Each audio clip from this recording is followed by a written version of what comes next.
I'm Nina, determined to find my place in my son's life no matter what it takes. I'm Sarah, striving for a peaceful life with Jackson away from his overbearing sister. I'm Jackson, trying to protect my marriage and sanity from my sister's relentless interference. Let's start the story. Katie, I heard all about it. You guys were able to buy yourselves a house. What kind of house is it? Where did you guys end up buying it? Are you guys close to any bus stops or subway stations? Hello, Nina. We were planning to start telling everyone about the new house after we moved in and got comfortable. But it seems like you heard about us from someone else first. So, when did you guys move in?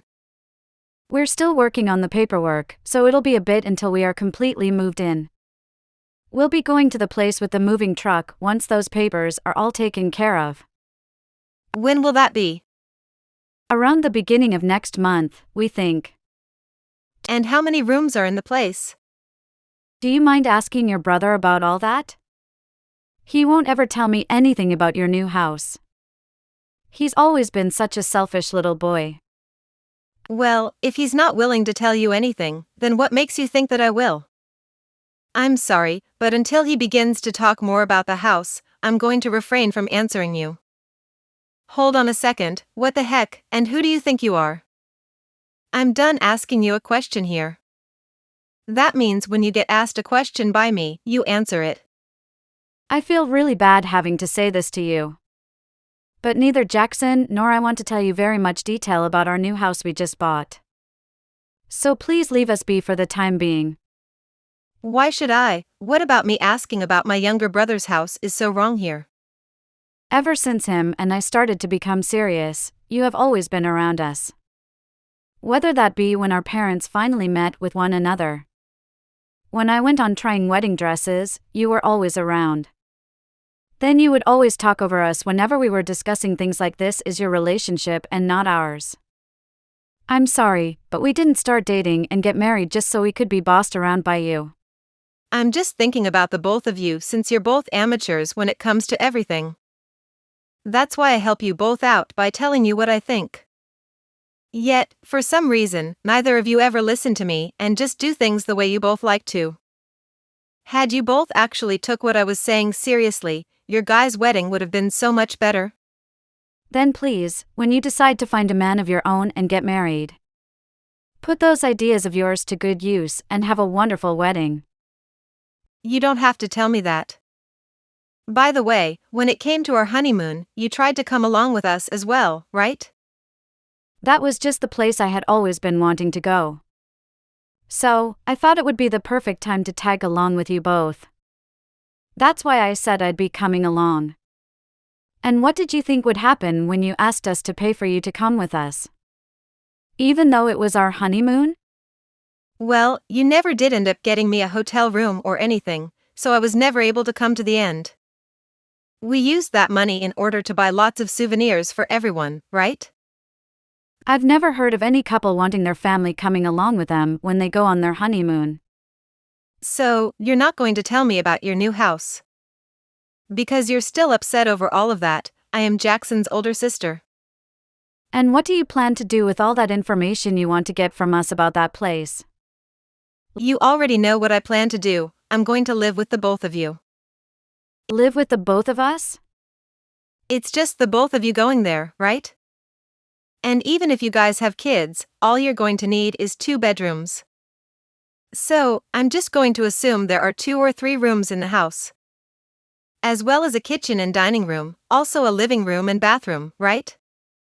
As long as there's all of that there, then that should be perfect for the 3 of us living together. I can stay there as long as you guys don't have kids yet if there are only 2 bedrooms, right?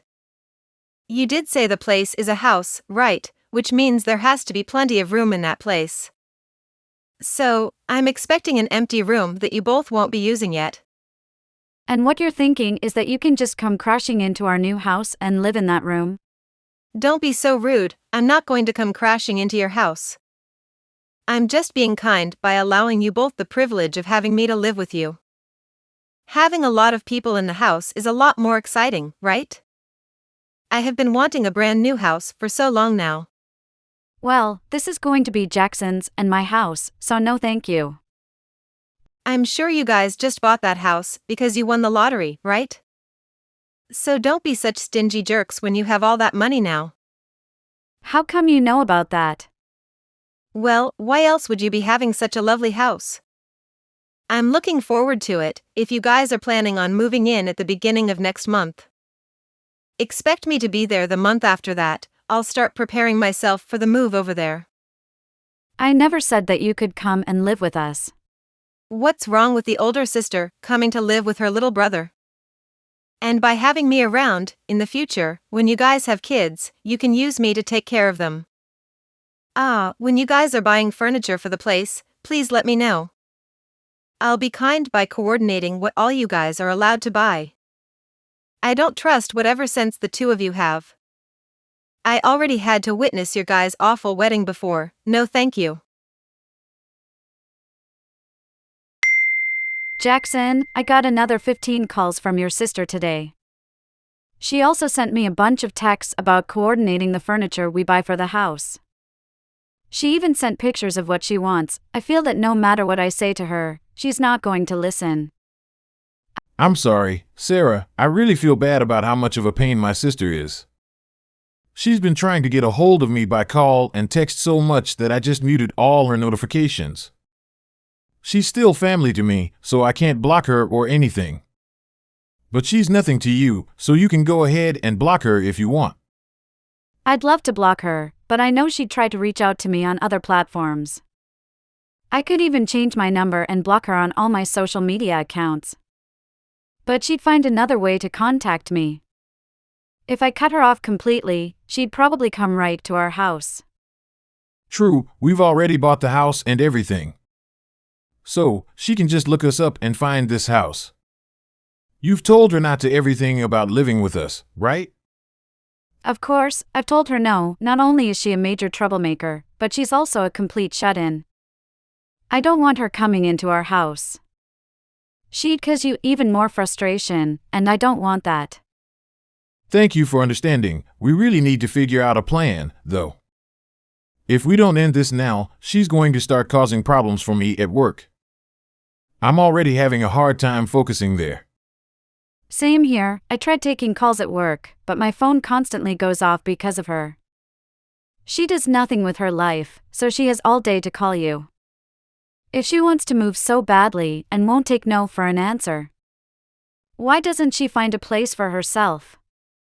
Because she has no money and is used to others taking care of her.